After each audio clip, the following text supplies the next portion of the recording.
The courtroom was silent for more than a minute after I finished.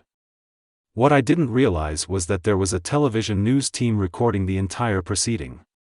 It would lead that day's news broadcast in the city and go viral on something Maureen called social media. The judge looked at me, nodded his head slowly in acknowledgement of what he'd just heard, and adjourned the court without another word. As I walked out of the courthouse, there were print and television news crews clamoring for me to speak. I stood on the courthouse steps and gestured for silence. I have a brief statement to make to the press, and I will not accept questions afterward. You bastards went whole hog convicting me in the court of public opinion before my trial some 22 years ago. You so blackened my name that I'll never be able to recover my reputation.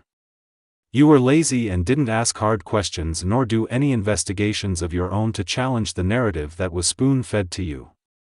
You are the scum of the earth, and I wouldn't give you an interview or answer one of your questions if it would keep the world spinning on its axis or prevent the sun from going dark. Come back to me when you have put as much effort into clearing my name as you did in destroying it. I know that will never happen, so I happily stand here and tell you to all go to hell. With that, I grabbed Maureen's arm and we walked down to the car that was waiting to take me away to begin the journey that would be the rest of my life. Chapter 5. When a long-term prisoner is being released back into society, there is a whole process for reacquainting him with the world. There is a transfer to a halfway house, assistance with obtaining the necessary documentation that life in our culture demands, and re-entry counseling. None of those were part of the package I received from the state.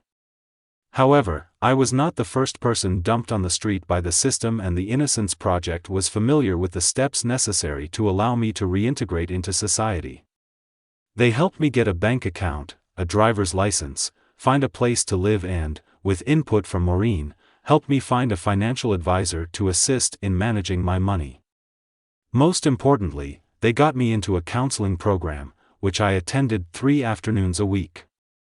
Maureen stayed in touch, checking up on me every month to 6 weeks.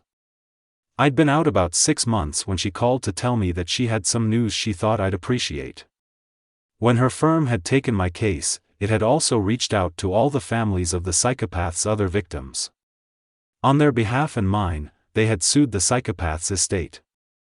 In addition to his trust funds, the psychopath had substantial assets, and those assets had been supplemented by a settlement from the aircraft manufacturer, private jet company and their maintenance company as a result of the plane crash. She had recovered $3 million for each of the families and another $2.2 million for me. She wanted my permission to contact my financial advisor to wire him the money. I gave her the information, thanked her again for all she had done for me, and called the advisor to ask him to transfer $250,000 to the Innocence Project's endowment, which he did. I later found out from Maureen's father that my case and the suit against the psychopath's estate had generated enough revenue for the firm to get Maureen a promotion to senior partner, a well-earned result from my perspective. My counselor worked very hard at helping me reintegrate into society. I had missed so much in the 22 years I was inside. Technology had galloped ahead. Cars were completely different. References to popular culture went right by me, leaving me embarrassed in casual social interactions. After months of working together, she finally brought up the elephant in the room. When are you going to reach out to your children and your siblings? I don't know where they are. Have you looked? No. And I wouldn't know where to start. You know, there are people who investigate such things for a living. You have the money. You could hire one of them to look for you. I'm afraid. Of what? Of losing the last bit of family that I have. You have no family.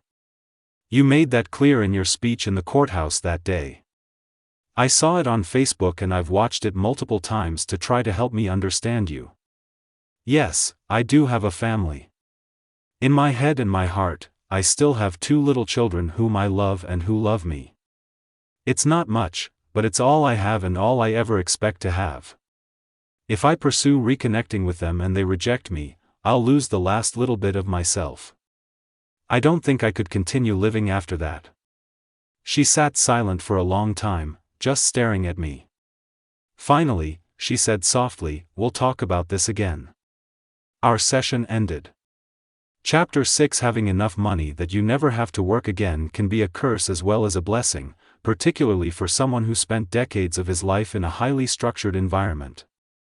For more years than I cared to think about, I'd been told when to get up, what to eat, where to go, when to go to bed, and when to turn out the lights. Losing that structure was disconcerting to say the least. Remembering Sam's guidance from long ago, I had continued an exercise program, but now I decided to join a gym. There was a local gym, part of a large national chain, that was a couple of miles from the suburban apartment in which I was living. I began running over there every day, lifting weights for hours, then spending an hour riding an exercise bike or climbing the endless steps of a stair-step device before running home again. In time, I attracted the attention of several of the trainers, who began to give me advice on how to improve my fitness program, particularly emphasizing moderation and varying my workouts to avoid injury or burnout. Since exercising to exhaustion was a key component in my being able to fall asleep at night, I listened to them and modified the workouts to avoid overstressing joints or muscles. I was exercising 5 to 6 hours a day in total. In time, I developed a body that reflected the work I was doing. I wasn't a steroid-stoked bodybuilder, but I did have a slim build with distinct musculature and carried very little body fat. One day, one of the trainers approached me and asked me if I was doing any flexibility or stretching exercises. She suggested adding a yoga class to my routine. I enrolled in the 7 a.m. class, which met 6 days a week. I used the class as a warm-up for the weight workouts, adding about 45 minutes to my daily routine.